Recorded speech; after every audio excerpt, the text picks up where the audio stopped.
up, guys? It's me again. It's your boy.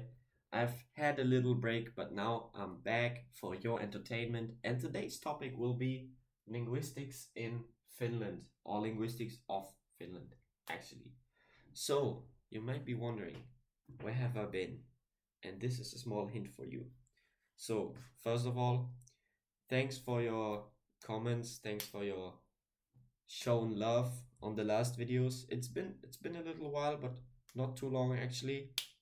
So yeah, there was my much anticipated follow up now on the linguistics of India, which was actually kind of sorry, which was actually kind of cool for me that it reached 1,000 views. I mean, it's not that much, but at least it means something to me. I've had a small intermezzo into philosophy of morals, but I think the issue there was mainly that the that the sound and the video just weren't in sync, and that's also why I've decided not to edit this video now and just make a raw version, uncut, maybe do little cuts here and there, but yeah, to keep it simple because I don't really know why it messed up that much. Where I messed up in that one that much, I did actually the same as in the linguistics of India, but somehow it was really convoluted and really messy in the end. So this is Suomi. That means Finland and Finnish in the Finnish language, which is actually Suomen kieli. And for those of you who don't know, I've had academic affiliation with the Finnish language for 2 years now. And this very summer, I've been in University of Oulu, that is in northern Finland. Actually, it's Pohjoismaa, so close to Lapland. And I've been there for 3 weeks in the university program for the summer. And the aim was just immersion into Finnish language, and uh, they tried to make us speak only in Finnish most of the time, which worked decently well, actually. So I would say that my Finnish improved a lot for sure. But there was also a certain part about linguistics there, which I enjoyed, but not too much. So maybe first of all, I should give a small introduction and really keep it brief. So the Finnish language, as some of you may already know, is a Uralic language, or you may also call it Finno-Ugric. Um, it's not Indo-European, so it's not related whatsoever with any language that surrounds it, except for Estonian. And the other languages of the Uralic family include Estonian, Hungarian, and then there's the minor ones in Russia, like, for example, Mari, Mansi, Khanty, Selkup. There's the Samoyedic languages, which are really far off, but still related technically. There's the ones close to St. Petersburg, like Ingrian, I think Votian in English by chance. Yeah. So there's a lot. There's Karelian too. And of course, there's the Sami language, which is a minority language in Finland and also in the Scandinavian area, because the Sami habited area, the Sapmi, spreads across all three countries. Actually, it used to also go into Russia, I think nowadays. Maybe not so much anymore. Yeah, but those are the Uralic family languages. They are quite distinct from, for example, the Indo-European ones.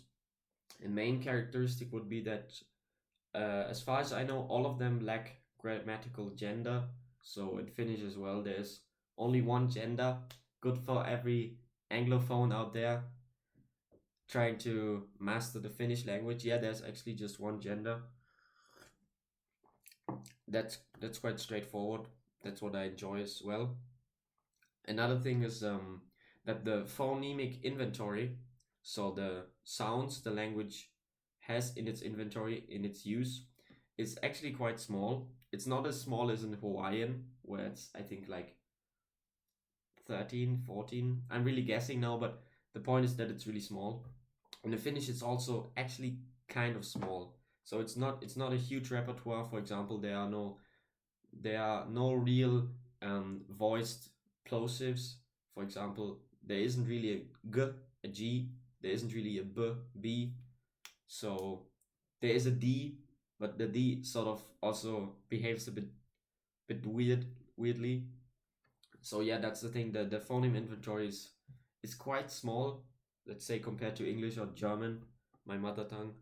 But still, the language is, you could say, quite complex in its morphology. So the actually the nouns behave a bit strange for Indo-European speaker, because there's lots of cases, you could say cases, but some of those cases just work like prepositions, but after word, of course.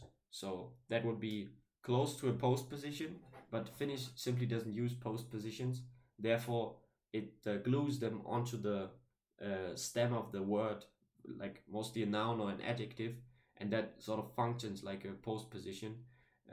It's not as complicated as it may seem. I think there's uh, 12 cases. It depends on like what grammars you use, but it's more or less like that. But yeah, it just may seem a bit unfamiliar, but it's actually not that complicated. And the verbs are a bit more straightforward, I would say.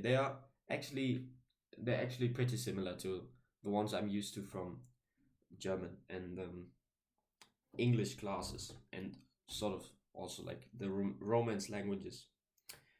Okay, so that was the brief overview about the Uralic language family. You could do heaps of videos just about that topic, but I'm trying to keep it brief once again.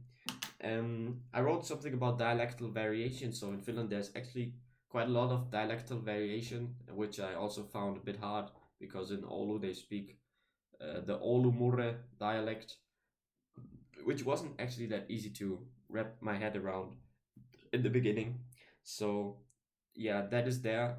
There's other instances, for example, like in Iceland, where I heard that there's almost none dialectal variation, because the country is already quite small and the speaker community isn't that big. But in Finland, that's the opposite. Although it's not that big, I think there's maybe 5 million Finnish speakers. Still, the variation is pretty huge. And yeah, the further we go down in the tree of the Uralic languages, um, the more it spreads, of course, but also the more similar the languages get. And in the last big branch, before we reach the Finnish modern Finnish language, there's the Finnic languages, and those are all the languages, more or less all the languages of the Eastern Sea, which are Finno-Ugric. So that would be modern days Estonian, Finnish, of course, and then also some extinct languages like Livonian, which used to be spoken in Latvia, and also there's the Karelian language on the other side of the border now in Russia. Sami is not Finnic actually, but those Ingrian and Vosgian languages in modern day Russia, though they are also considered Finnic. Apart from Finnish, there's also another official language in Finland, which is Swedish. That is because of its unfortunate history with colonialism, a lot of entanglements, uh, lots of uh, lots of dark things happening in the past. But yeah, nowadays you can also see lots of Swedish, but that's more or less in the official public eye. I would say in buses, for example, in government buildings, official street signs, and that. But in the shops, in the people's everyday use, in my experience, in 1 month more or less being there for the first time now, I didn't really witness too much Swedish, all in all, especially in the north, where there's no real Swedish culture and um, no huge Swedish speaking community. I hope I don't get in trouble by saying no Swedish culture. And also there's the Sami languages of the north, which I've talked about before. Those are the indigenous languages of the area of especially northern Fenner Scandinavia, which I will come back to in a moment. Yeah, so quick overview about Swedish. It's North Germanic. It's had lots of influence on Finnish during colonial times. There's lots of words that can be seen where there's actually two versions. There's this Finnish one and there's a Swedish one. One of them would be, for example, the Finnish mestari, which means master. Already sounds really familiar for an English speaker, and that's because it comes from Swedish mestar, and yeah, is also quite similar to German. There's also a interesting word which is kuningars, and you might be able to guess what it means. It's actually king, and that is a German loan word from um, what was it? I think Proto-Germanic, or like a really old version of German, and that's really interesting because there you can see the old ending, which is rotten away over time, and but Finnish still preserved it in its language. So from there you can see historical linguistic evidence for that. Okay, but I'm already losing track again. Trying to really keep it brief this time. Also, there's the Sami languages, which are, as I said, not Finnic. They're still related. I wouldn't say they are mutually intelligible, but there's a certain genetic connection there. The biggest one in Finland would be Inari Sami, spoken at the Inari Lake in northern Lapland, and there's some peculiarities about the Sami languages that the Finnic languages don't share. For example, they have palatal sibilants, so something like a sh, which there is not present in Finnish. So in Finnish you would say sokki for shock. You would say, I think, maybe shakki, but also I've heard saki for chess. So that is a sound that they have in Inari Sami, for example. They have also affricates, for example, like sh, which there's also not present in Finnic languages. And they have triple consonant gradation. I haven't talked about consonant gradation yet. That's also a bit of a tricky topic, but I can try to illustrate it for a moment. Okay. So there's certain systematic shifts in consonants in Finnic, and that is in nouns, adjectives, and verbs. What is one simple example? So yeah, there we got the sort of mapped out example for some of the consonant shifts, consonant gradations. It's not all of them, but it's all that I could memorize for just now. In Finnish, it's called aste vaihtelu, but for a long time I've just heard consonant gradation or Stufenwechsel in German. And one example would be, for example, alto is wave in the first case, in the nominative case, and then in the second case, so in the genitive, it would be allon. So the LT moves, shifts into a double L sound. And also there's tapa, which is kind or a certain version of something. And then in the second case, it shifts into the tavan. So the P turns into a V, but it's really systematic. So it's not as confusing as it may seem, because if you see a V sound and you notice the N from the genitive case, you can already interpret that as a former P sound.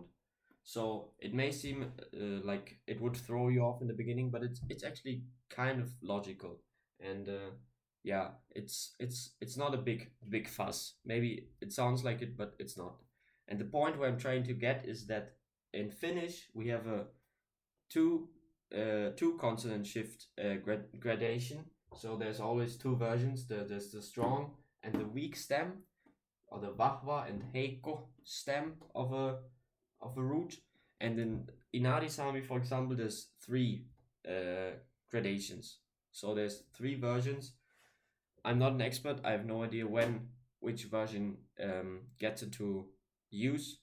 All I can tell you is that in Finnish, in the nominative, in the partitive, and in the active case, there we use the strong root, and in all the other cases, we use the weak root, and that's sort of how it works in the long run. Yeah, so I've written down something here. I think I will just skip that. For example, in Inarisami, you could say to sleep, and then I sleep, and then sleeper with the actor suffix. All of those are different consonant gradations. Okay, actually now I've written it down briefly just for your visual stimulation. So I won't even try to pronounce it. There's no point in it. But here we got the three different versions of the root, as you can see. There's this double D with a hiatus in between. There's the normal double D, and there's the single D. It's actually not a D. It's, I think, a voiced fricative sound, but let's not get into that. I'm just going to embarrass myself in front of my huge audience, of course. So, moving on. There's also lots of Somali, Russian, and Urdu spoken nowadays, of course, due to migration into Finland. But yeah, I won't talk about that. If you're interested in Urdu and if you may know a bit of German, you could check out my older video on my channel if you're into it. So speaking historically about the Finnish languages and the Finnish language change, they are not that old scripts in general in the Uralic language family, and that's just due to, I would say, coincidence maybe, because in the Indo-European historical linguistics, we're actually quite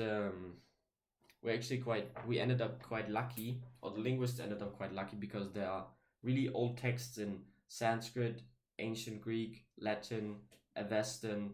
There's the Brahmi scripts and all of that. So there's lots of old evidence which makes it possible to reconstruct further back in time. But that's not the case in the Finno-Ugric families. So the oldest script in Finnish would be from the 13th century, AD,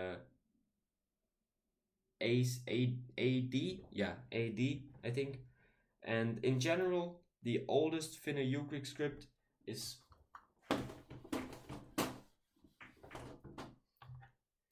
the oh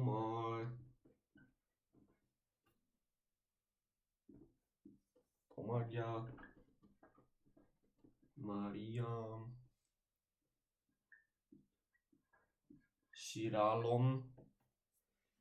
Bear in mind I don't speak Hungarian, so I'm sorry if I butchered it, but it's actually just the element towards Maria or Virgin Mary in Hungarian, and that's arguably the oldest Finno-Ugric text we have, but that's from the 13th century.